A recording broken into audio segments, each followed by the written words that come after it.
think conventional wisdom is mostly around, okay, what can you do to get to a point, like figure it out. I never knew I would get to this point, and I hope it's only going to surprise me even further. There's so many things that we think we want to do. There's so many goals that we think we want to achieve. But if you're not doing things to move the needle, or if you're not prioritizing it, then the simple answer is it's probably not important for us.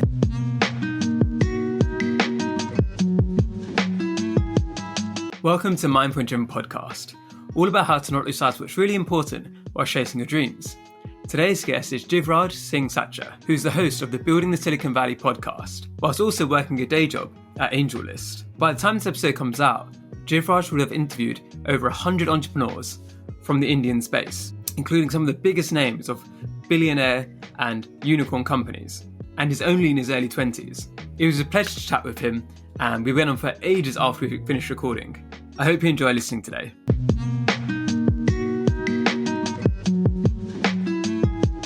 Welcome to Mindful Gym Podcast, Jivraj. It's a pleasure to have you here. Thank you so much. I'm really glad to be here, Amardeep. Really excited for what's in the conversation. How I actually heard about you is because one of my friends, Vaish, who's been on my podcast, she put onto somebody else's post and they asked, what are your favourite podcasts? And she listed mine, yours, and a couple of others. So I was like, oh, who's this guy? I'm going to check him out. And then I've listened to a few of your episodes, and you're only 23 and you've managed to get such great guests, and it must have been so much you've been able to learn from that. And through that experience, you must have heard so much advice. Is there any other common advice that you disagree with along that way? Yeah, I mean, common advice that I disagree with. In that aspect, one of the things is, a lot of people talk about building expertise, and a lot of people talk about being satisfied. A lot of people talk about like goal setting, right? But I think all of that does not meet reality when you hit the ground. And I feel what's worked for me is that, let's say, just experimenting, not trying to be good at just one thing, punching above my weight, and just trying a bunch of things before I get there. So I think conventional wisdom is mostly around, okay, what can you do to get to a point? But I think defining that point becomes very, very important at the very start. And what's worked for me, with the podcast is, I guess, pretty much just trying to like figure it out. I never knew I would get to this point, and I hope it's only going to surprise me even further. But what I did continue doing is, at no point did I listen to conventional wisdom stating that, okay, you may not be able to get this %, you may not be able to continue this for a while, you're probably not utilizing your time the best, why don't you get an internship instead, and all of these anecdotes that I heard, and thankfully did not listen to. Not to say that it was in any way disrespectful or anything of the kind. I'm sure everybody came from a place of concern, but that's mostly, the general advice that you'll get. But instead, you want to do something disruptive. It makes sense to kind of once in a while do what you want to, and not listen to all of those conventional thoughts, and maybe just explore by yourself, I'd say. I think that's such an important point about experimentation, because sometimes people think they have to have a perfect plan before they make a change. So they're not happy at the moment, but they don't change their situation because they don't know exactly what they want to do. And sometimes you're not going to find out what you want to do just by sitting around. Sometimes it's just try things out. Maybe you like it, maybe you don't, but you only find that out when you actually start it. And I kind of worry about some people who will make a really detailed plan about this is what I'm going to do. But it's like, you have no idea if you're going to enjoy that or not. So it's good to like experiment a little bit, not put too much skin in the game. Then if it goes wrong, that's okay. You can try something else. If you decided this is going to change my life, this is going to make me much happier, everything's going to be much better now, what happens when you don't enjoy it? Did you have any thoughts like that when you were going through the podcast? I did. And in fact, this is not the only time I tried. There were a couple of things. Again, not as drastic as it may seem. However, I had my share of doubt to myself, wherein I actually joined a job which was not as calculated a decision, which did not work out. Before the podcast, I had a project which was, again, a passion-led project where I was talking to a bunch of folks, writing down their stories in written format and publishing it on a blog. I had to leave that midway because it was not compounding as well. And so even after that, I pursued the podcast because it felt like, again, by talking to so many people, I've realized that it's never about getting the decision right or wrong. It's more about how deliberate can you be about that pathway, right? Because I think, as you mentioned, right, sometimes we're just so blind about a process because we feel we'll get to a destination, that once we get there we realize that maybe it was not worth it, right? And that's too costly a journey to go through, than instead being, instead, why don't you be deliberate about the pathway? So I think at each point along the way, I just like told myself that, okay, even if it did work this time, I did all the things I could, right? And I was as focused, as deliberate, as conscious about that choice as I possibly could be. And since I had done that, I felt it brought out the best out of me either way. And it's always difficult. I mean, this person defined, I had a guest on the show who talked about this period of shit, when everything feels like, it's not going your way, because when you're starting something, feels very gloomy and feels very nice because you have that young energy, but then there comes a point wherein you start questioning whether or not this is adding value, whether or not it's going well, whether or not it's just me listening, right? With the podcast as well, there'd be times and I'd be like, okay, is this at all adding value to anybody? But only to realize that it doesn't matter. I mean, am I enjoying it? Am I loving it? Am I out there, having fun? And when all of those things said yes, and am I deliberate about where this is leading, I knew my answer. So I think it's just like going back to the fundamentals of just like trusting yourself at that point in time and being deliberate. If you're blind about it, and even if things are going well, it's better to pause, reflect, and be true to yourself than just going, because any good thing or a bad thing is, those are outcomes, right? Those you can't control, but what you can control is the process. Because if you start controlling only the outcomes, then you're just praying, right? I mean, you can get lucky, whatnot, right? But if you can consistently follow a process, you ought to get there once, right? And then the outcome gets taken care of either way. So You mentioned before we started recording that you don't want to monetize your podcast because you're enjoying it so much. You want to keep it as that pure hobby or something you enjoy doing without it needing to be like, oh, how can I make more money or how can I get adverts, all of that kind of stuff. And can you talk us through your thoughts behind that? sure, I think, of course, the caveat there that I mentioned to everyone in personal conversations is also that I come from a privileged point wherein my life sustenance does not depend on the podcast. But even without it, what I've realized is the objective for me with the podcast is to learn, to grow, and to just like experience new things, have new conversations. The day I think about, what sponsor to get, what brand to get, and whatnot, it just gets a bit maligned, right? And that is something I never thought I wanted to do with a hobby, because until it's pure, right? It started off with the pureness of my curiosity, and is still continue to do that, right? At any given point when I think I'm, not researching as well or something of the kind, I question myself. Am I not liking the process? And that I enjoy, and that's a personal feat I enjoy, because I have gotten the groove where this is purely a learning activity that nobody is holding me accountable for, and but yet I continue doing this week on week for, and I've done that for the last 1.5 years, right? And that's only because my objective is to have an amazing conversation and make it extremely fulfilling for the guest as well. And when I keep it as pure as that, it just works out well. So I think just not trying to deviate myself from what the original goal is. In fact, one another thing that I do, and again, I don't know if this is conventional or not, but everybody talks about, why don't you build a team around this? Why don't you scale it? Why don't you give up, the editing process? And one thing that I hold so dear to my process is editing myself, because I feel that keeps me very, very close to what I'm doing, because I get to, understand what it is that I've done through a show, what is it that I did right or wrong through an episode. I, in fact, get to learn and grasp my own content as a listener when I'm listening to the guests I've hosted. And that is amazing. I mean, there have been times when I've, edited for 4 or 5 hours, not because it took me that much time, but I was with an exercise book taking notes from that conversation, because I was so fascinated by what was being produced in and of itself.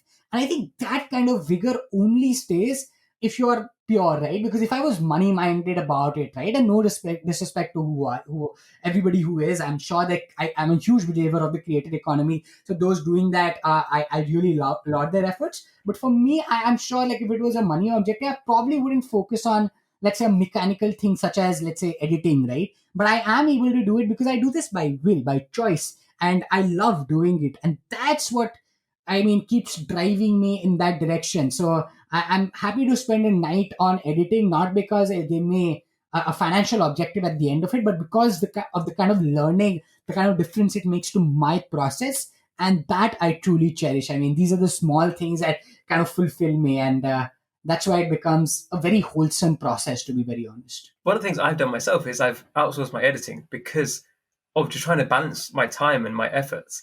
And I really enjoy the conversations. And like you said, I do enjoy listening back to it as well. But I find that with the editing process, it often became something which I always did last. So I was always trying to do it last minute, just before the episode had to come out, and it put me under quite a lot of stress. So now I've released that, and what I try to do is instead is once the episode has come out, I then listen to it again and I'll write about it. So I remove myself from some of the editing process, but then that's the way I try to like take the lessons back out of it again.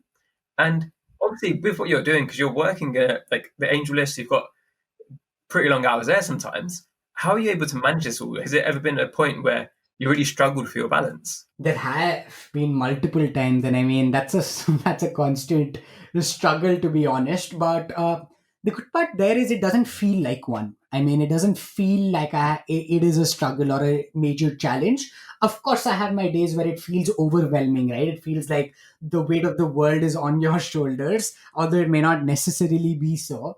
But I guess, I mean, with work.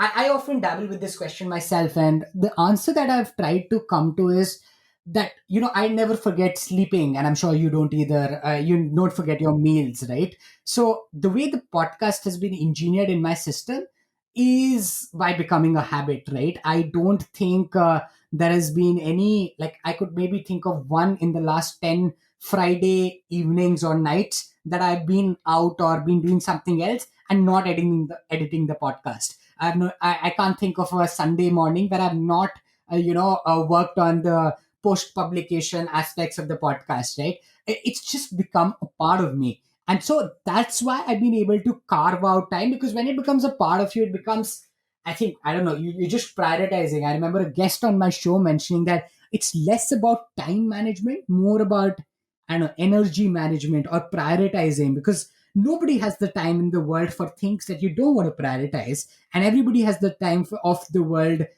for positive energy people, for positive energy interactions, for things that don't feel like work. And I think that has really helped me. And I guess I was lucky that before I joined my full-time role, like I was dabbling with a couple of things in my career.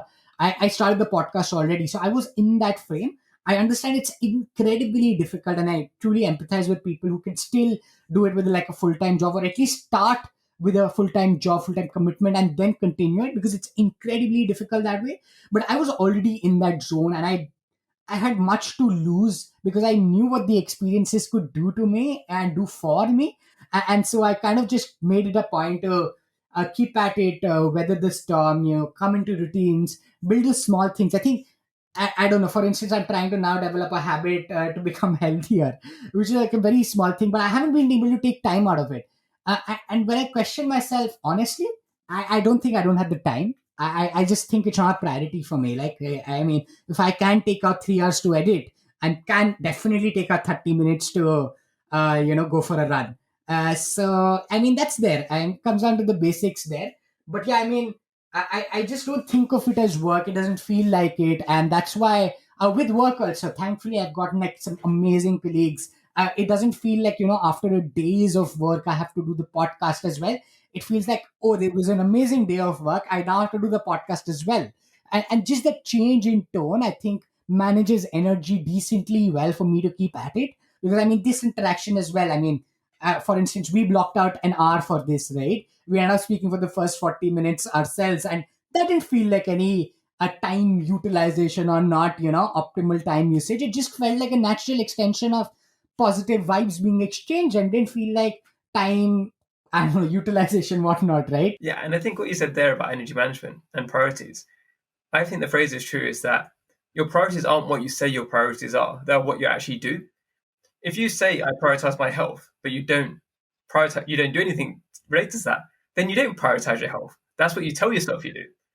And I think that's something which maybe there's people listening today who are going to be thinking, oh, wait, yeah, that's true. Because I say that myself, like, I'm going to do this or I'm going to do that. And then I don't do it because I'm doing something else instead. So the thing I do instead of what I wanted to do, that's my real priority. And if I don't like that, if I decide I don't like that reflection of myself of who I actually am, then it's up to me to change myself to do that. And it's the difficult thing of sometimes our actions aren't really in line with who we think we are or what we label ourselves. I love that, right? Because there's so many things that we think we want to do. There's so many goals that we think we want to achieve. But if you're not doing things to move the needle, or if you're not prioritizing it, then the simple answer is it's probably not important for us, right? And I mean, that's a tough truth to swallow, to be honest. And it takes a lot of maturity. And I'm guessing I'm also not completely out there, but you have to call yourself out. And that's probably one of the toughest things to do, right? Because it's difficult to fool yourself very often. And we often get into that trap where, okay, we'll and console ourselves. We'll tell ourselves an alternative truth while not accepting what the reality is. And I think that's that's a tough pill to swallow. But if we could only just get into that habit, I think that's a great point to mention, right? If you could just accept the small things that, okay, if I didn't do this, it's probably not a priority. And for the things that I did, that probably was. I think I love that. I think that sums it up really well. I think it's also looking at why is it not a priority. So you said, for example, with your health, is that when you think logically, right, health should be all of our priorities because nothing else works if we're not healthy. Like you can't do the podcast if you're not healthy. I can't write if I'm not healthy. I can't enjoy time with my friends or family if I'm not healthy. But it always gets kind of left behind. So it's really looking at why is that the case and trying to really get down to the bottom of that. Hi everyone, I hope you're enjoying the episode so far. I want to take a quick break to ask you to check in on yourself. There's many people struggling with balance and there's nothing to be ashamed about. The tips that my guests and I share can hopefully help you along the way, but if you already feel overwhelmed or burnt out, it's probably best that you ask somebody for help too. For some this might be a friend or family member, but others might feel like they have nobody they can talk to. If you're one of these people, check out the link in the show notes. It's for United for Global Mental Health. They've got helplines all across the world with people willing to listen on the other side. It's important to let somebody know how you're feeling. Now, back to the show. At the moment with your balance, like you said, you're really enjoying the podcast and that's something which comes easily to you. Are there any other areas you're struggling with? Is that to do with trying to fit in this weekly run or trying to get the health side fitted in as well? Yeah, I think, with health and with a bunch of I'd say there was a point where I was just very driven in the best possible sense, but you're always missing. I think there's the concept of balance is so personal to everyone, right? But you define it yourself, and so sometimes you're prioritizing maybe your career, maybe your podcast, and not prioritizing other things like health, eating habits, personal relationships, friendships, right? And I mean, if that becomes the case, then it's a bit I don't know, not it's not great, because I mean it boils down to not just looking at the immediate thing, right? So much of what we do, it's easy to get swayed by short term impact, and very difficult to imagine what things can do in the long run. So maybe I don't get to see the difference, as you mentioned, right? In our health, we don't get to see the difference every other day. But maybe 5 years down the line, I see, okay, I've become obese, or I've not, there's some health issue that I can't control, and then it'll strike us. So that becomes the problem. With, maybe friendships, it feels like, okay, how's it going to impact our friendship if we don't meet for a week? That week becomes a day, that becomes a month, that becomes, I don't know, a quarter, and then you just distance yourself, right? So I guess those are things, I mean, thankfully I've recognized that it's one of the things I've been able to tell myself, that, okay, no, you got to figure out, and you got to be decently, balanced in that aspect. But I think what also helps, and again, this is another thing somebody mentioned on my podcast, is that instead of striving to do so much, it's about striving to do a little things really, really well, right? And this comes with maturity. I mean, it's almost counterintuitive to the first line of thought, right? But I think once you've found those couple of things that you can let compound, right? The idea should be to just focus on it. And I struggled with this a lot, because I used to get swayed by almost every new project that comes on the docket, right? I would want to follow it. I would want to do things. I want to create, I don't know, groups. I would want to tell people, help people, talk to a lot of people. But I realized that, okay, that's not sustainable, right? Can I focus on my work? Can I focus on my podcast? Can I focus on myself? And that is where I was like, okay, this is what I need to do. Now let's figure out under all of these bracket what works best. And I seek help, right? Like I ask people what they would do to like kind of like build better routines. Because I mean, with the podcast as well, I do have a routine, but I mean, if it gets broken, I can always manage it myself, right? But with some other things, you have to just be, again, very intellectually honest to yourself, right? I can't tell myself that I didn't go for a run today morning, I'll go in the evening, then not skip it and stuff like that, right? That's just a mechanism to, I guess, as I mentioned, lie to ourselves because it's easy, right?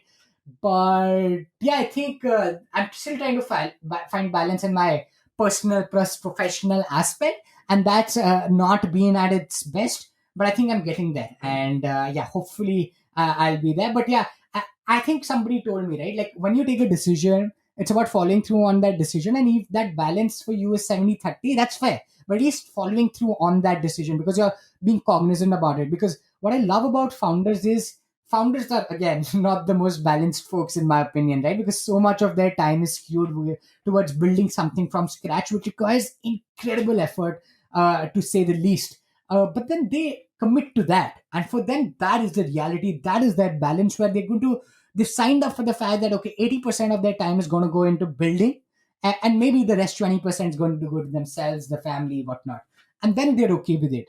So I think the more important aspect is if you sign up for what you do, and if you can build expectations for yourself, not to anybody external, I think that works out best. Because there are often times that we, I don't know, debate with ourselves stating that I know my life is probably going to be 70-30, but I want to strive towards 50-50. Why?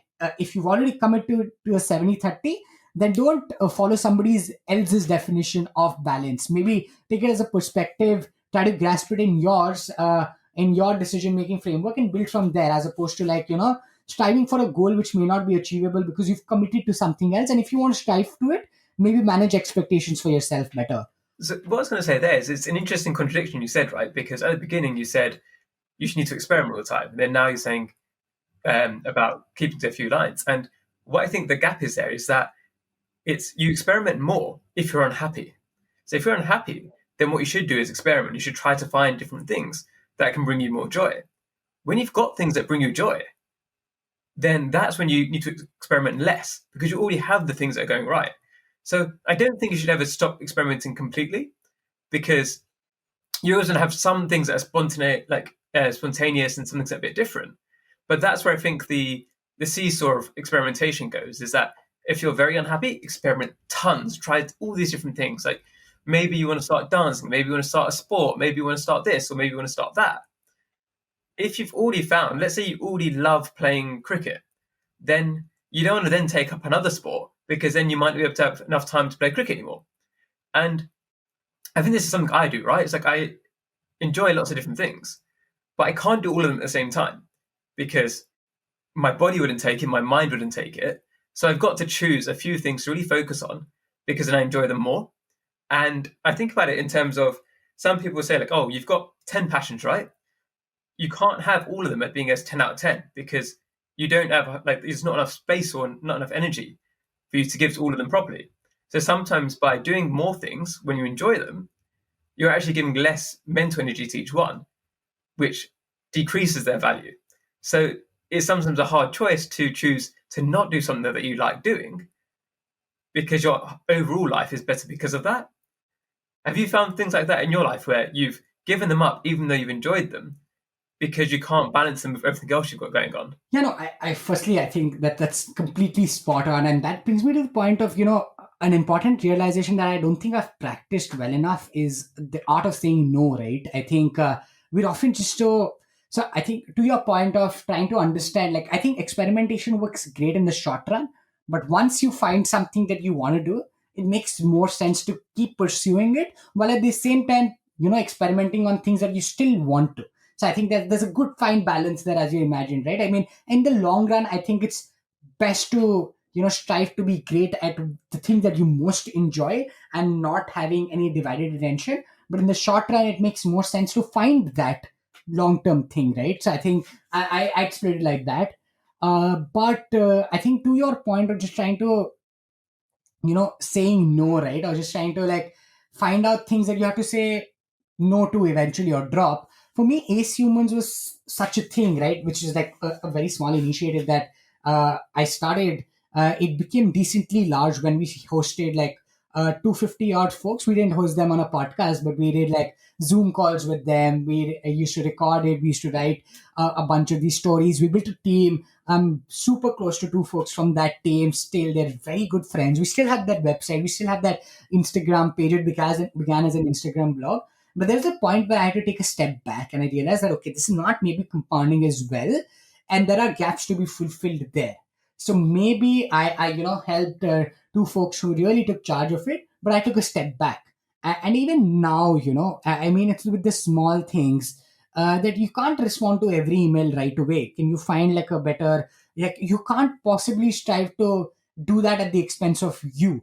You can't possibly be a part of every new initiative that comes out, right? As much as you'd like, because when you take a time for something else, you're taking it out. You're not producing time, sadly. So you are taking it out of something that you already are doing. So you're either not enjoying that aspect, or you're going to, like, cover up for it in some shape or form to make time for something else. So I think that understanding that there's going to be a trade-off, and then because we often, we again, it comes back to fooling ourselves in the sense that we could easily say that we'll manage it, right? We'll take our time somehow, and I'll sleep less, I'll maybe eat less, I don't know what, right? But it barely happens, and then you're just playing catch up in all aspects. So I think this is something I've started to learn at work. In fact, right? Somebody told me once that you have to equally be good at saying no than saying yes, right? If sometimes even more.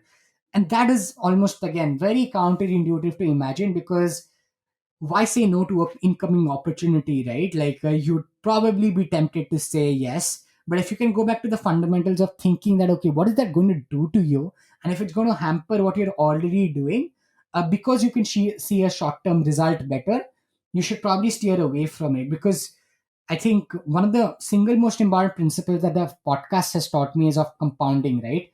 In the first 3 months, I barely had listeners, barely had great speakers in the textbook sense of it. In the next three, it was rising, but it's been 18 months now, and I can tell you that if I would have given up in the fifth month, I would have never myself been able to imagine the impact of it. And I'm sure that if I do this for the next 5 years, I can't predict where it's going to lead, right? But what I can do is know that it's going to lead to something, and keep at it and let it compound, but not expect results in the next like 2 years, right? So I mean, just taking that long term perspective, and this is also a learning that I think taken back from a bunch of founders that I host, because for founders, it's just superhuman how they're able to think about the long run and be insanely focused towards building that out, right? I mean, they have these 10-year goals, which can seem very imaginative to begin with, but I think it's amazing how they can continue envisioning it until they reach that point after a while. And it's incredibly difficult. I think practicing compounding is perhaps the most difficult thing that we can do as people. And I think I've thought about that a lot. And it's easier said than done, of course. But yeah, I guess saying no has been one takeaway. And for the instance, I think Ace Humans and a bunch of other things that I consciously now don't take up because I don't have the bandwidth for, and try to be real about it as opposed to just like setting wrong expectations. That's been a very important takeaway amidst trying to manage everything, because I'm not superhuman and I can only do so much. So In the longer run, what is your goals with what you're doing at the moment? So you're really enjoying what you're doing at AngelList, and then you've got the podcast on the side. Do you want to keep it now in the future, or is there other projects which in the future you want to kind of take on and you're really excited by? They're not for right now, but in the long term, you think those would be what you'd make time for? yeah, I think one thing I can tell you with certainty is that I probably can't predict the future because my life has taken such a 360-degree turn in the last 2 years, thankfully so. And I hope I continue getting surprised by myself in the next, in near future as well. But yeah, the way I look at it, all of this is like and I want to create something of value. Now, how that happens is a factor of mode. And so the podcast is one way to make it happen, wherein I try to, add value to more people like myself who want to learn about entrepreneurship, who want to learn about building companies, right? And I think that's how I kind of simplify it for me. But and I want to keep at it. So it could be in the form of me starting a company, which I really want to do someday. So I hope I can, achieve that goal. That is definitely one that I would certainly want to take up in my life for once.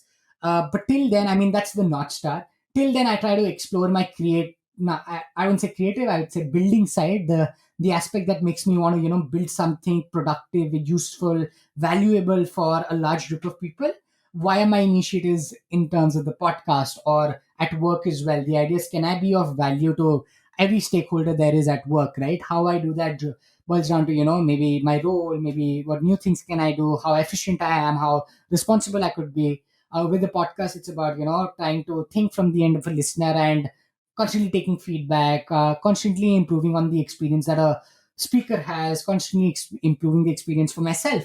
And that's what I try to do in this near term. But in the long term, yeah, I want to definitely stay close to startups because I think that they are the best forms of innovation, of value creation they could possibly be, and hopefully, create something of massive value in terms of impacting tangible lives in more ways than one. And if I could do that, I think I'd feel really satisfied, and that's a feeling I want to have. It's been a pleasure talking today, Jivraj. Where can the people listening hear more about you? Obviously, you've got your podcast and other things you're doing. I'd love for them to listen to you too. I've been lucky to kind of, have the podcast. So please tune in if you're, a podcast person or if you're enthusiastic about the Indian startup ecosystem.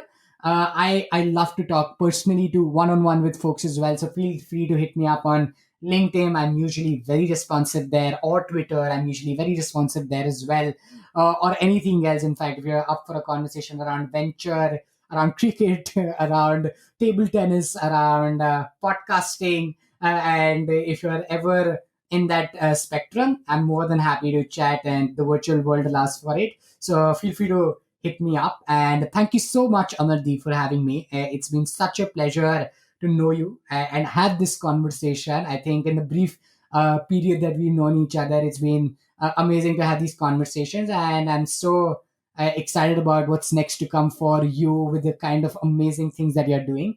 So thanks for having me.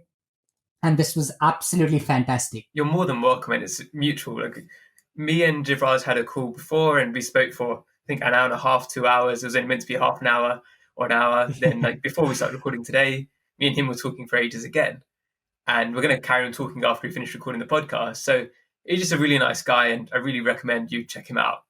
And the final thing we finish up on the podcast is, what's one small thing that's brought you joy recently? I think very recently, my friends planned a surprise for me after I was really fortunate. There was like a very, small newspaper publication that posted about the podcast, and my friends took me out on a Sunday morning and had a very small snippet of snorts, and they had these boards, paper written, they had a couple of things written on it, and I felt really nice. So these were my sister, my parents, my girlfriend, and a bunch of my friends. So that felt really nice. And I think the small, I'm not more of a gesture person somehow. I'd much rather be, if somebody listens to my episode and is like, I loved it, than, send me, I don't know, a large gift, because I feel, the fact that they could spend time and, write me a message mattered more. But this was like a great gesture, and it felt really nice, and it felt like I had a lot of great supporters around me, which felt really gratifying. None of it would be possible without them anyway. So I think, yes, that was the thing that really mattered to me.